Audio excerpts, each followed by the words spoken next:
Well, folks, what's up? I'm back again. I got my camera reset here, a little crazy today.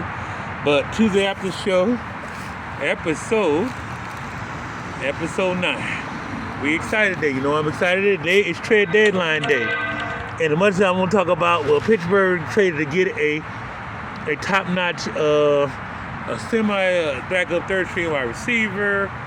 Lattimore went to Washington was a big move. They got their cover corner. Thinking we don't have him on the schedule. We don't have to worry about none of that. But you know what I'm going to say this much? I'm going to break it down like this. It's all about the Detroit Lions. And we got the Darius Smith, baby. You know what that means? That's our last guy, right? Before we get it on for the Super Bowl. Yeah.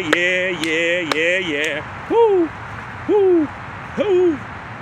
Yeah! Ba-boom! Yeah, I'm so geeked up right now. I don't know what to tell you folks, but I tell you this much. It's Detroit Lions football in full effect. That's right. We are going to be a Super Bowl contending team for real this time. We're not playing around. We're not holding up. We're doing our thing. And you know what? That's the last piece of the puzzle missing now. We got some pass rush back. That's all we need. A couple of things I don't want to talk about, some previous week stuff that I get too excited about. Our great pickup, number one. Green Bay, Jordan Love needs to sit out about 2 or 3 weeks to get that groin back together. The groin injuries don't go away like that. You shoot them up, when you tear that thing, baby, the longer way they're at, then I don't know what. Number two, when you lose to the Carolina Panthers and you're a bottom feed team or somewhere near the bottom third of standing, you are a goner. Yes, Mr. Allen is going for the Saints. Deuces out, fired. What's up with that, homie? Come on, you lose to the Panthers. They're probably going to be one of the, unfortunately, look like one of the greatest UB busts of all time in the NFL. But that's what happens. Okay, well, we're going to jump to the next thing here is, I'm going to talk about a couple of particular games that shocked me. Number one, I got to give the Rams credit. Look at my time, we're getting to write them off the script. Somehow they mess around and win a football game. I don't know how it happens. They mess around and win a football game. They beat Seattle Seahawks in overtime. You know, Seattle had a late touchdown lead. I mean, look, I ain't gonna lie. Time keep counting out Matthew Stafford. He keep coming through. Maybe even try to sneak in the last wild card spot. I don't know. Look like the NFC North has got the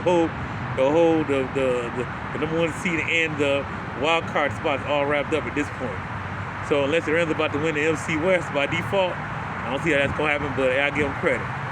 Tampa Bay is a team I look at as being this team that they just don't have quite enough. They got the receivers hurt, they got some help. Mayfield is actually playing good football. Hey, as I only defeat this season as a Detroit Lions fan, what can I say? I gotta clap it up. You know, I can't be a hater like that. But I'm gonna say this much. Last night, when you're in that situation, you got the world champs on the ropes, and you're a kind of underdog team, you're undermanned, and you got a chance to go for the win at that point. I tell you this much, I do not want to leave I don't know if Lions, I might go for the coin flip. I figure we can defense and stop them. But anybody else, or most of the teams in the league, there's no way I'm taking Patrick Mahomes versus the coin flip in overtime.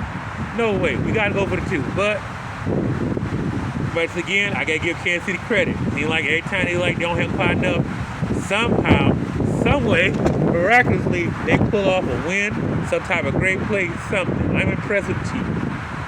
You know, between all that, I have to give them credit. 8-0.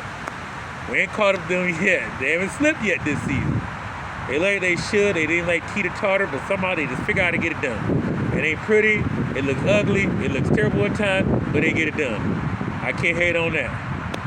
But going forward, this week's big matchup, of course, I talk about Detroit again. Sunday Night Football, Houston, Texas. I know I did a lot of Detroit talking. I don't do that on my Tuesday after show.